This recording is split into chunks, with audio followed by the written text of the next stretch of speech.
Assalamualaikum warahmatullahi wabarakatuh. Perkenalkan, nama saya Alvina Shelly Alisma dengan NPM 1986206006, Program Studi Pendidikan Guru Sekolah Dasar Universitas Muhammadiyah Kota Bumi, dengan dosen pengampu Pak Rahmani MPD. Di sini saya akan menjelaskan sistem pencernaan dan sistem saraf. Adapun beberapa yang kita bahas, yang pertama sistem pencernaan, yang kedua sistem endokrin, yang ketiga sistem saraf. Yang pertama kita bahas sistem pencernaan. Pengertian sistem pencernaan itu sistem pencernaan manusia adalah sebuah sistem yang membantu manusia dalam mencerna makanan dan minuman yang dikonsumsinya menjadi zat yang lebih mudah dicerna oleh tubuh dan diambil berbagai kandungan di dalamnya yang berguna untuk organ dalam dan bagian tubuh secara keseluruhan. Adapun beberapa bagian utama sistem pencernaan seperti mulut, kerongkongan, lambung, usus halus, usus besar, aneks. Nah, yang kita bahas pertama mulut.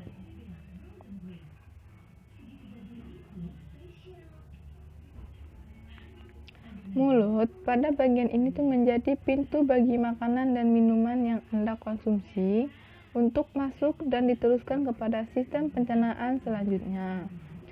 Pada bagian mulut terdapat beberapa bagian penting, di antaranya yang pertama lidah. Lidah berfungsi merasa makanan, memposisikan makanan agar mudah dikunyah, dan membantu makanan untuk ditelan. Yang kedua ada gigi. Gigi ini berfungsi untuk mengunyah makanan yang Anda konsumsi agar menjadi lebih halus dan mudah dicerna.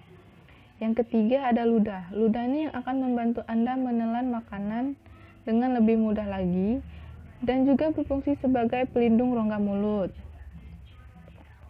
Selanjutnya kerongkongan. Kerongkongan ini lorong yang akan dimasuki makanan yang selesai Anda kunyah di antara rongga mulut menuju lambung dan melalui proses pencernaan selanjutnya.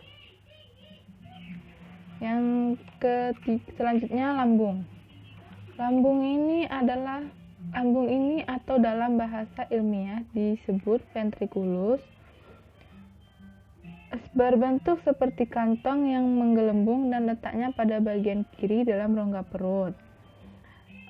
Lambung ini secara garis besar terdiri dari 3 bagian. Ia memiliki fungsi penting dalam sistem pencernaan. Salah satunya adalah menghasilkan asam klorida yang akan membasmi semua mikroorganisme yang ada pada makanan yang kita konsumsi. Selanjutnya usus halus. Usus halus ini memiliki beberapa bagian, di antaranya adalah usus 12 jari, usus kosong, dan usus penyerapan. Ada banyak proses yang terjadi pada usus halus. Selanjutnya usus besar. Usus besar ini adalah tempat sisa makanan kemudian berada dan nantinya akan dibusukkan menggunakan bakteri Escherichia coli sehingga bisa menjadi kotoran yang kemudian akan dibuang melalui anus. Yang terakhir rektum dan aneks. Pada bagian ujung usus besar inilah yang disebut dengan rektum, yang merupakan jalur yang akan dilalui kotoran menuju ke tempat pembuangan terakhir yaitu aneks. Nah, yang selanjutnya kita bahas sistem endokrin. Pengertian sistem endokrin adalah sistem kontrol kelenjar tanpa saluran yang menghasilkan hormon yang tersirkulasi di tubuh melalui aliran darah dan untuk mempengaruhi organ-organ lain. Sel-sel penyusun endokrin itu dapat dibagi menjadi 2. Yang pertama, sel neosekretori adalah sel yang berbentuk seperti sel saraf tetapi berfungsi sebagai penghasil hormon. Yang kedua, sel endokrin sejati disebut juga sel endokrin klasik, yaitu sel endokrin yang benar-benar berfungsi sebagai penghasil hormon, tidak memiliki bentuk seperti sel saraf. Selanjutnya itu jenis-jenis kelenjar endokrin. Yang pertama ada kelenjar pituitari. Kelenjar pituitari ini dikenal sebagai master of glands atau raja dari semua kelenjar. Karena pituitari ini dapat mengontrol kelenjar endokrin lainnya. Sekresi hormon pada kelenjar pituitari ini dipengaruhi oleh faktor emosi dan perubahan iklim. Pituitari ini dapat dibagi menjadi dua bagian. Yang pertama hipofisis anterior, yang kedua hipofisis posterior. Selanjutnya kelenjar tiroid. Kelenjar tiroid ini adalah salah satu dari kelenjar endokrin terbesar di bagian tubuh manusia. Kelenjar ini dapat ditemui di leher. Kelenjar ini tuh berfungsi untuk mengatur kecepatan tubuh membakar energi, membuat protein dan mengatur kesensitifan tubuh terhadap hormon lainnya. Selanjutnya itu kelenjar paratiroid. Di kelenjar paratiroid ini ada dua jenis sel dalam kelenjar paratiroid. Ada sel utama yang mengsekresi hormon paratiroid yang berfungsi sebagai pengendali keseimbangan kalsium dan fosfat dalam tubuh melalui peningkatan kadar kalsium darah dan penurunan kadar fosfat darah dan sel. Dan sel oxyphilix yang merupakan tahap perkembangan sel chip.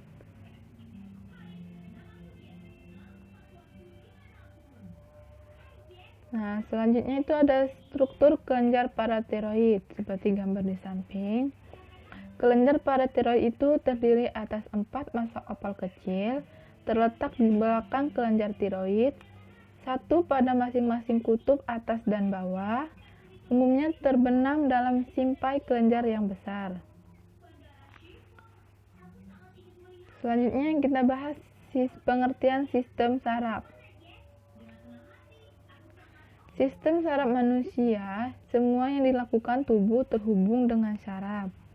Sistem saraf terdiri dari otak, sumsum tulang belakang, dan organ-organ sensorik, dan semua saraf yang menghubungkan organ-organ ini dengan seluruh tubuh.